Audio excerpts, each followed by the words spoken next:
Amigas y amigos, bienvenidos a Horizontes Perdidos, un podcast de Leo Vicent. Entrad libremente por vuestra propia voluntad. Un viaje mágico para recuperar el centro. Sendas a los adentros. Geografía mítica y atlas espiritual para nobles viajeros.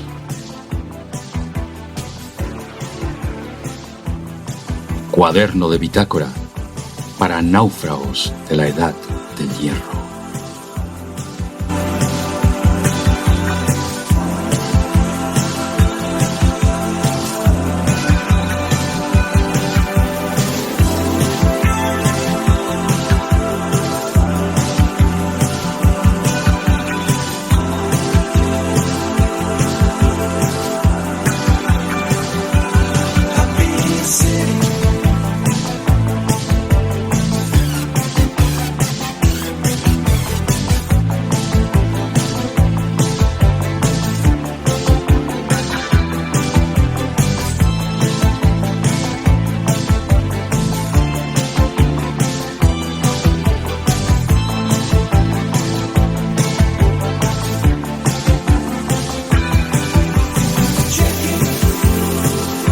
Kenneth Grant nació en esa Inglaterra de entreguerras que producía ocultistas con la misma facilidad con la que producía novelistas y oficiales de la India colonial.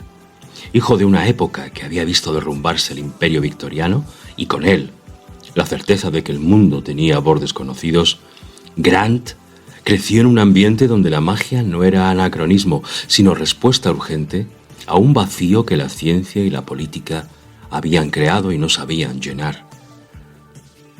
Lo mismo había pasado con los románticos, pero ahora era el turno de los magos. A los 18 años entró en contacto con Aleister Crowley, la gran bestia 666, el que decían que era el hombre más perverso de Inglaterra. Y no fue un encuentro casual, ningún encuentro lo es. Grant lo había buscado con la determinación del que sabe que necesita un maestro antes de saber para qué. Crowley tenía 70 años, estaba en Hastings, vivía en una pensión con el nombre de pila de la bestia grabado en su propio cuerpo como un palimpsesto de iniciaciones y escándalos. Le quedaban solo 2 años de vida. Grant se convirtió en su secretario, su asistente, su discípulo más cercano en ese periodo final. Tomaba notas, copiaba cartas y aprendía. Lo que observó durante esos 2 años formó el núcleo de todo lo que vendría después. Y así, cuando Crowley murió en 1947, Grant tenía 23 años y una herencia inmaterial de incalculable valor y de extrema dificultad. El sistema de Telema, la magia del Eón de Horus, el legado de la Orden Astrum Argentum y de la Otto, la Orden de los Templarios Orientales, el Liber al Bel Legis, el libro de la ley que Crowley había recibido en el Cairo en 1904, de la voz de una entidad llamada Aiwass.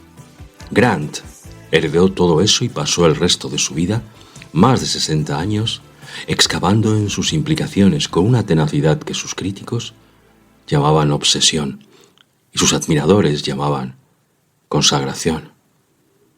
Fundó con su esposa Steffi la nueva Logia Isis en 1955. Fue expulsado de la Otto por Karl Germer, el sucesor designado por Crowley, y fue expulsado por heterodoxia y respondió a la expulsión con el único gesto que tiene sentido para un mago: profundizar aún más. Publicó su primer libro en el 59 y a partir de entonces produjo una obra que se extiende en 9 volúmenes de la trilogía tifoniana, más varios trabajos independientes, todos escritos con una prosa densa, asociativa, que avanza como el sueño, por contigüidad y resonancia más que por argumento lineal. Murió en 2011, con 86 años, en Londres. Steffi murió semanas después. Habían trabajado juntos como alquimista y sorora alquímica más de 60 años.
El Renacimiento Mágico, publicado en 1972, es el primer volumen de lo que Grant llamaría la trilogía tifoniana, nombre que evoca a Set, Tifón, el principio del caos en la cosmología egipcia, la fuerza que Crowley había comenzado a rehabilitar como energía creadora más que destructora y que Grant convertiría en el eje de su sistema mismo. El libro es varias cosas al mismo tiempo. Es una historia del ocultismo moderno desde la orden hermética del Alba Dorada hasta Crowley, trazada con la autoridad del iniciado, que conoce los documentos internos y los rumores que nunca se van a ver en los archivos. Es un análisis del sistema telema que amplía y a veces contradice la interpretación ortodoxa. Es una exploración de las conexiones entre la magia ceremonial occidental, el tantra hindú y el vudú caribeño. Oh, Atimon Legba, bel garçon, s'il vous plaît, open the gates, come and ride your horse, ven y cabalga a tu caballo. Venga, a ver si nos ayude y esto sigue fluyendo igual de bien. Estas conexiones que los ocultistas de la época tendrían que tener en cuenta y, sin embargo, tendían a ignorar, por prejuicio o por ignorancia, se dan con una claridad manifiesta. Y es, en su capítulo más perturbador y más influyente, la primera formulación pública de una hipótesis que Grant desarrollaría durante el resto de su vida. La hipótesis es esta.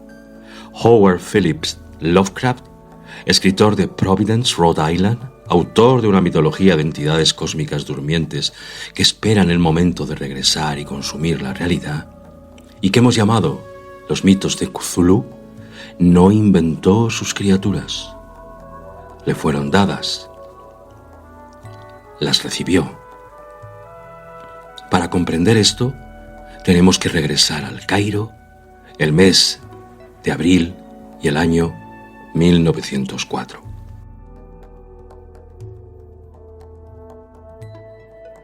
El hermano Perdurabo, o sea, Crowley, tenía 29 años y estaba en Egipto con su primera esposa, Rose Kelly, en esa luna de miel que comenzó como viaje de placer y terminó como el evento central de su vida. Rose, que no era ocultista ni estaba familiarizada con la magia, comenzó a transmitir mensajes, ya sabéis, cosas como te esperan, te están llamando. Entraba en estados alterados y repetía frases que Crowley, escéptico en principio, comenzó a transcribir. Los mensajes indicaban que la entidad que hablaba a través de Rose quería comunicarse directamente con Crowley durante 3 días consecutivos a las 12 en punto del mediodía. El mago obedeció. Durante 3 días, del 8 al 10 de abril, sentado en el cuarto de su hotel con la pluma en la mano, siendo conscientes de que lo había invocado en la cámara del rey de la gran pirámide de Giza, empezó a escuchar una voz que le hablaba desde su lado izquierdo y transcribió todo lo que decía. El resultado fue el libro de la ley. 3 capítulos, 78 versículos cada uno. La voz se identificó como Aiwass, ministro de Hor-Par-Krat, la forma guerrera de Horus. Horus en su forma oculta. El libro proclamaba el inicio del León de Horus, la era de Horus, la era del Hijo, después de los eones de la Madre y del Padre. La era del niño coronado y conquistador, que reemplazaba a la de Osiris, el dios sacrificado y resucitado, el ciclo cristiano. El principio central, telema, voluntad, haz lo que tú quieras, será toda la ley. El amor es la ley. El amor bajo voluntad. Love is all the law. Love and the will. Crowley pasó el resto de su vida interpretando, comentando y obedeciendo ese libro que afirmaba haber recibido y que en ocasiones confesaba no comprender del todo. ¿Quién o qué era Aiwass? Crowley dio respuestas distintas en distintos momentos. A veces lo describía como su santo ángel guardián, el ser superior que cada iniciado debe contactar antes de cruzar el abismo.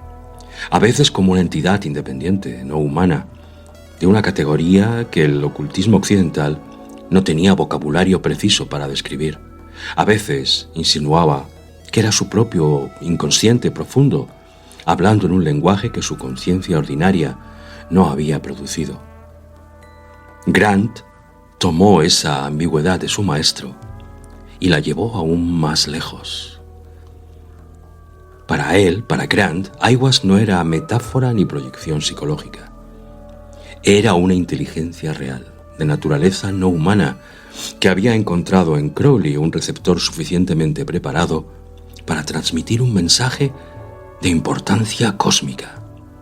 Y Aiwass no estaba solo. Formaba parte de lo que el mago había llamado la corriente tifoniana, un flujo de energía e información procedente de regiones del espacio y de la conciencia que la magia convencional había ignorado, bien por temor o bien por limitación de sus propios mapas. Esa corriente buscaba receptores. Operaba a través del sueño, de la visión, de la escritura automática, de los estados fronterizos entre la vigilia y el trance. Buscaba artistas y visionarios y lunáticos y magos, con una indiferencia aristocrática por la categoría del recipiente, con tal de que el recipiente fuera poroso, fuera accesible. Howard Phillips Lovecraft era poroso de un modo que ni él mismo comprendía del todo. Lovecraft nació en Providence en el 1890 y murió en la misma ciudad en 1937. Con 46 años, en la pobreza y en el casi anonimato. Racista de convicciones que hoy resultan difíciles de leer, hombre de salud frágil y de vida recluida.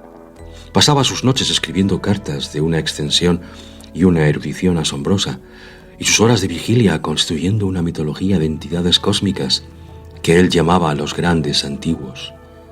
Cthulhu, dormido en su ciudad sumergida de Arleye, bajo el Pacífico, Nyarlathotep, el caos reptante, el mensajero de los otros, Azathoth, el caos ciego e idiota que ocupa el centro del universo, rodeado de tambores y flautas, inconsciente de todo, indiferente a todo. Yog-Sothoth, que es la puerta y la llave, y el guardián de la puerta al mismo tiempo. Lovecraft insistía en que todo era ficción, invención consciente.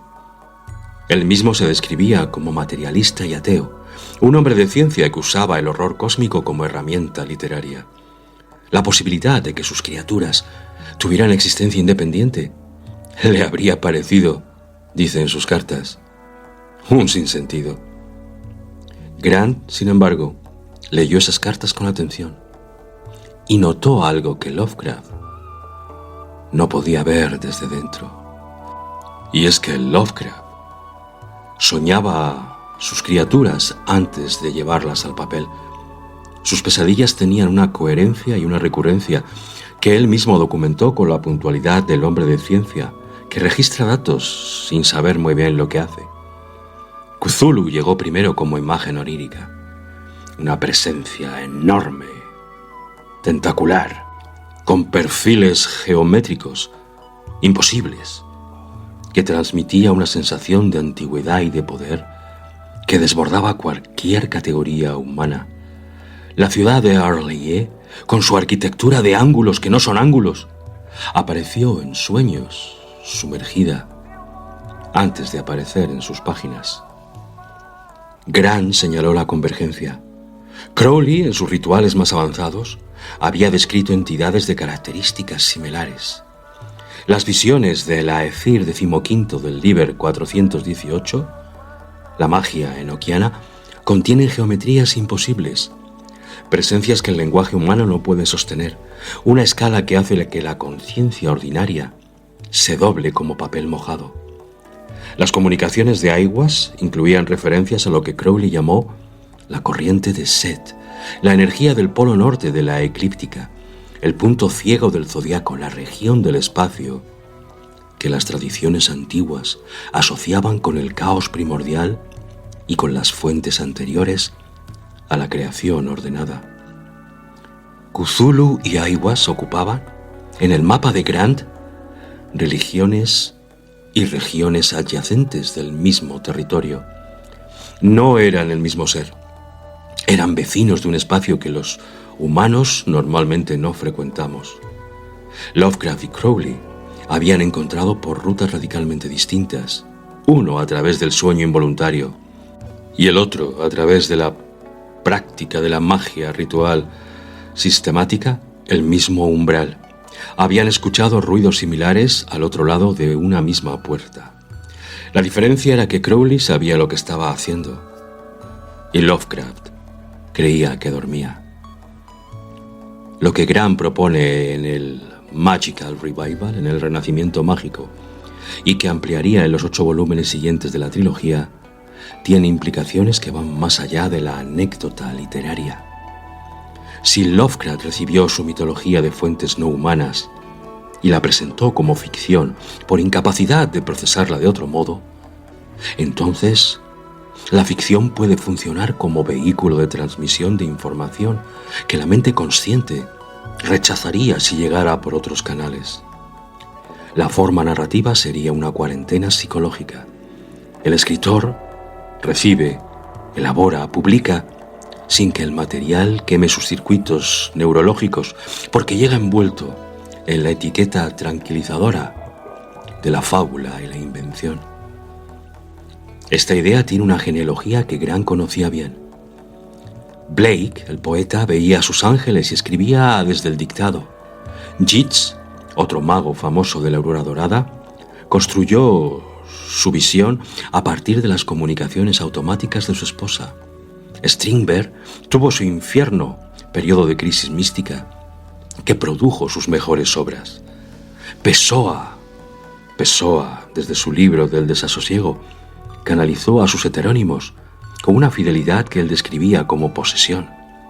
La línea entre la inspiración y la recepción, entre el artista que inventa y el medium que transcribe, es más tenue de lo que la teoría estética convencional admite. Y es que todo arte es magia.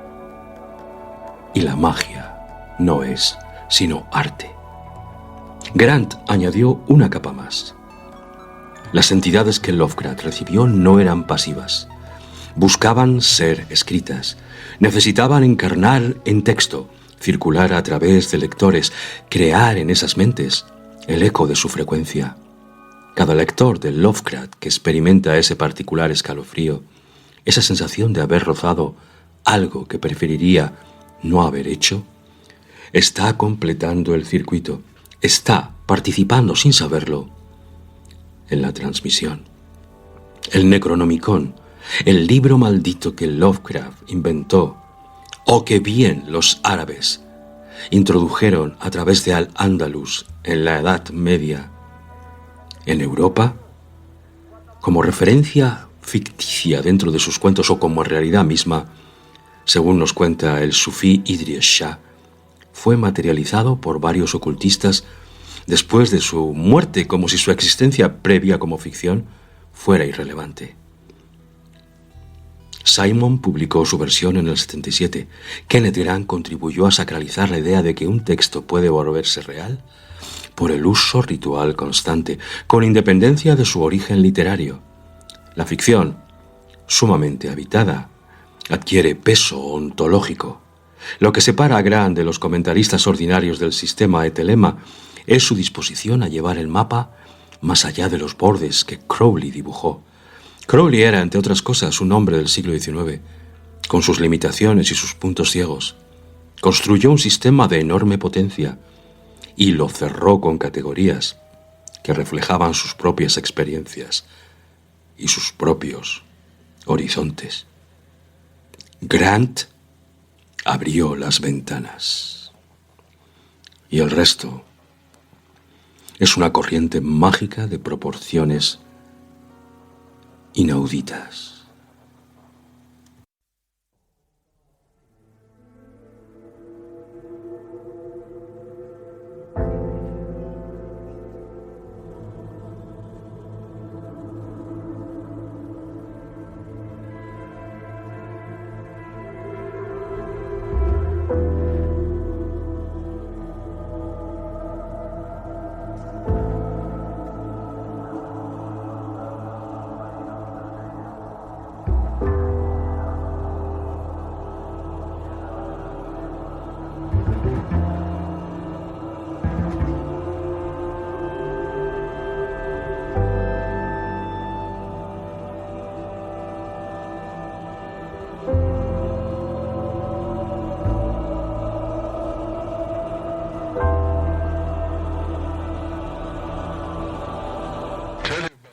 Kenneth Grant introdujo el Tantra de la mano izquierda, el Vama Marga, con su uso ritual de las energías que el ocultismo occidental tendía a sublimar o a ignorar directamente. Conectó la magia sexual de la Oto con las prácticas Kaula del shivaísmo tántrico, de estilo dionisíaco, sí, que diría Battiato. Sé que lo estabais esperando. Señalando homologías estructurales que los orientalistas académicos tardaron décadas en reconocer. Incorporó el vudú. Trajo de vuelta a Papá Legba y a sus loas como sistema paralelo de contacto con entidades de naturaleza similar a los guardianes de la tradición telemítico-cabalística. Trazó conexiones entre el Qliphoth, el árbol del revés, las cáscaras, el lado oscuro del árbol de la vida, los túneles de Set y la mitología del Lovecraft, sugiriendo que los grandes antiguos habitaban en esos planos que la magia ortodoxa marcaba como zonas peligrosas y recomendaba no visitar. Su prosa mimetiza su método. Avanza haciendo asociaciones, por resonancia fonética, por etimología que a veces no es muy rigurosa, a veces sí. A veces son mágicas en el sentido más literal. Palabras que se conectan porque suenan parecido. El lenguaje de los pájaros, como si el sonido fuera una forma de verdad más antigua que el significado. Sus críticos señalan esto como defecto. Sus lectores más atentos lo reconocemos como sistema. Un lenguaje que intenta reproducir el modo en el que opera la conciencia en los estados no ordinarios, donde las conexiones son, ¿cómo os lo diría?, son simultáneas. Y la casualidad lineal, si es que tal cosa existe, bueno, pues se disuelve. Cthulhu duerme en una ciudad sumergida bajo el Pacífico, en una latitud y longitud que Lovecraft dio con precisión cartográfica. Duerme y sueña, y sus sueños llegan a los humanos sensibles como pesadillas, como visiones, como un peso en el pecho en mitad de la noche, como una yegua negra en la habitación al apagar la luz, como esa particular variedad de inspiración que viene cargada de angustia y de grandeza simultáneas. En su casa de R'lyeh, el muerto que no está muerto, el muerto Cthulhu, espera soñando. Grant tomó esa fórmula como si fuera un mantra. La analizó fonéticamente. Encontró en sus consonantes imposibles resonancias con el hebreo y con lenguas que los lingüistas, pues todavía no han clasificado. Señaló que Lovecraft afirmaba haber escuchado esas palabras en sueños antes de haberlas puesto negro sobre blanco, de haberlas llevado al papel, que su sonido procedió a su sentido, que llegaron como música antes de llegar como lenguaje. Cthulhu, Fatán, Aiwass también llegó como voz antes de llegar como texto. Crowley escuchó, luego escribió. La hipótesis de Grant en su formulación más desnuda es esta. Existe un espacio, llamémoslo Yugot, llamémoslo el Aethir XV, llamémoslo el inconsciente colectivo en su estrato más profundo, llamémoslo como se quiera, donde habitan inteligencias de naturaleza no humana que ocasionalmente encuentran receptores capaces de transmitir su frecuencia al mundo ordinario. Esos receptores no necesitan ser magos, pueden ser escritores del horror que duermen mal y sueñan demasiado, pueden ser poetas ciegos que dictan a su hija, pueden ser matemáticos que oyen voces y les atribuyen origen divino. La forma que toma la transmisión, poema, cuento, sistema filosófico, pintura, profecía, es secundaria. Lo que importa es que algo cruzó el umbral y dejó huella en el mundo material a través de un ser humano que funcionó como puente.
Así, el máximo hierofante de la secta tifoniana publicó El Renacimiento Mágico. Los seguidores de Lovecraft lo desestimaron como delirio ocultista. Los ocultistas ortodoxos lo miraron con la incomodidad del familiar ante el pariente que ha ido demasiado lejos y ahora se pasa todo el día papando moscas. Bueno, cosas.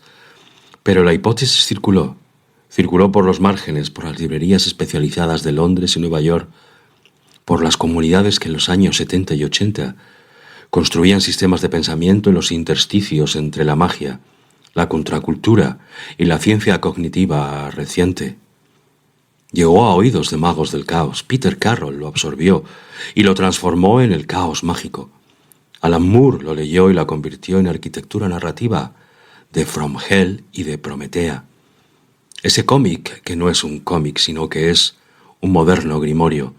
Ese monumento a la idea de que la imaginación es un territorio real, más real que la realidad misma, al que se puede viajar y del que se puede traer información genuina.